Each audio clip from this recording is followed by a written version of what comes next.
What I'm doing is not surf art. It's comparing the physicalities and the mental preparation of painting to surfing.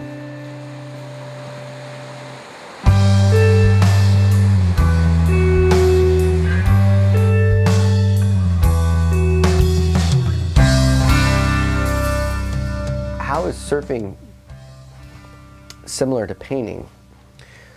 How is painting similar to surfing?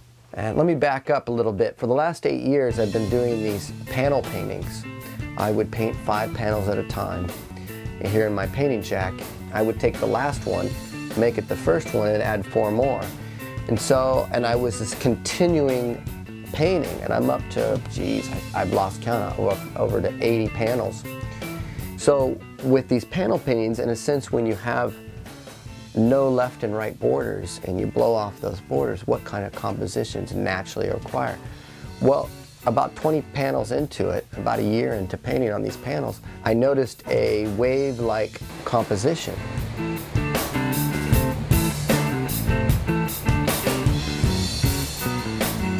You know, I've been painting on these panels for years now, and there is preparation that needs to go in before I start painting.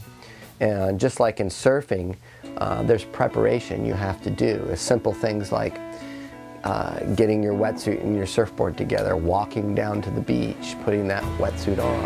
And in my painting, it's kind of the same way. I've got to get out of my house. I have a painting shack that is separate. It's a different place. Just like the beach and the ocean is a different place.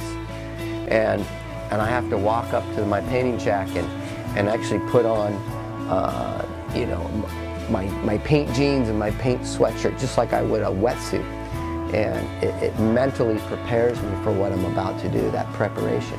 Now, am I painting when I do all those things? No. Am I surfing when I'm walking down to the beach and when I'm waxing my board and putting it? No, those are not surfing, but it's in the direction that is pointing me to these things. As I progressed in my surfing and I progressed in my painting, I've never thought about a connection between the two. I just thought surfing was its own thing and painting was its own thing. But as I got older, I started to see a connection of how the physicalities of surfing and the physicalities of my painting are very parallel. The way that I would approach it is I would, kind of in the flavor of the abstract expressionist, just this explosive energy of putting color and paint and collage on these panels. And then once that would dry, I would come back through and do fine rendering, and I would work with imagery.